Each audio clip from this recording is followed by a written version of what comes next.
എന്നാൽ ഏറ്റുമാനൂരിനടുത്ത് ട്രെയിൻ തട്ടി മരിച്ച ഷൈനിയുടെ ദാമ്പത്യ ജീവിതം അങ്ങനെ ആയിരുന്നില്ല. എന്നും പ്രശ്നങ്ങളും ദുഃഖങ്ങളും ഒരു വിധത്തിലും ജീവിക്കാൻ അനുവദിക്കാത്ത തരത്തിലുള്ള ഉപദ്രവങ്ങളുമായിരുന്നു ഷൈനിക്ക് നേരിടേണ്ടി വന്നിരുന്നത്. ഒടുക്കം ജീവിതം മടുത്ത ഷൈനിയുടെ 2 പെൺമക്കളെയും കൂട്ടി റെയിൽവേ ട്രാക്കിൽ ജീവിതം അവസാനിപ്പിച്ചു. മൃതദേഹങ്ങൾ സംസ്കരിക്കുകയും ചെയ്തു. തൊടുപുഴ ചുങ്കം ചേരിയിൽ വലിയ പറമ്പിൽ നോബിയുടെ ഭാര്യയായിരുന്നു ഷൈനി കുര്യാക്കോസ്. 43 വയസ്സായിരുന്നു ഷൈനിക്കുണ്ടായിരുന്നത്. മക്കളായ അലീന, ഇവാന എന്നിവരുടെ മൃതദേഹങ്ങളാണ് ചുങ്കം സെന്റ് മേരീസ് ജ്ഞാനായ കത്തോലിക്ക ഫെറോന പള്ളിയിൽ അടുത്തടുത്തായി സംസ്കരിച്ചത്. ജീവിതത്തിൽ ഒരുപാട് ദുഃഖങ്ങൾ അനുഭവിച്ച് പൊരുതി തോറ്റവളാണ് ഷൈനി. മാസങ്ങൾ കൂടി വീട്ടിൽ വരുന്ന ഭർത്താവ് തനിക്ക് ഒരിക്കലും സമാധാനം കൊടുത്തിട്ടില്ലായിരുന്നു. ശാരീരിക ഉപദ്രവവും മാനസിക സമ്മർദ്ദവും അല്ലാതെ മറ്റൊന്ന് ഷൈനി തന്റെ ജീവിതത്തിൽ അനുഭവിച്ചിട്ടില്ലെന്നുള്ളതാണ് വാസ്തവം.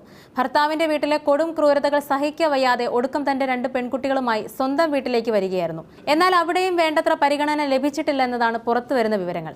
കുറ്റപ്പെടുത്തലുകളും ഒറ്റപ്പെടുത്തലുകളും ഷൈനിയെ വല്ലാതെ വേദനിപ്പിച്ചു. എന്നാൽ അപ്പോഴൊന്നും ജീവൻ അവസാനിപ്പിക്കണമെന്നതിനെപ്പറ്റി ഒരു ചിന്ത ഷൈനിയുടെ മനസ്സിൽ ഉണ്ടായിട്ടില്ല.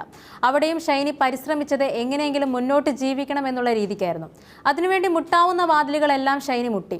അറിയാവുന്ന ആൾക്കാരോടും സുഹൃത്തുക്കളോടുമൊക്കെ ജോലിയെപ്പറ്റി അന്വേഷിച്ചു. പക്ഷേ എക്സ്പീരിയൻസ് ഇല്ലാത്തത് അവിടെയും ഷൈനിക്ക് ഒരു പ്രശ്നമായി ബാധിച്ചു. വിദേശത്ത് ജോലി ചെയ്യണമെങ്കിൽ എക്സ്പീരിയൻസ് നിർബന്ധമാണെന്ന വാക്കുകളായിരുന്നു ഓരോ ഭാഗത്തും ഷൈനിക്ക് കേൾക്കേണ്ടി വന്നത്.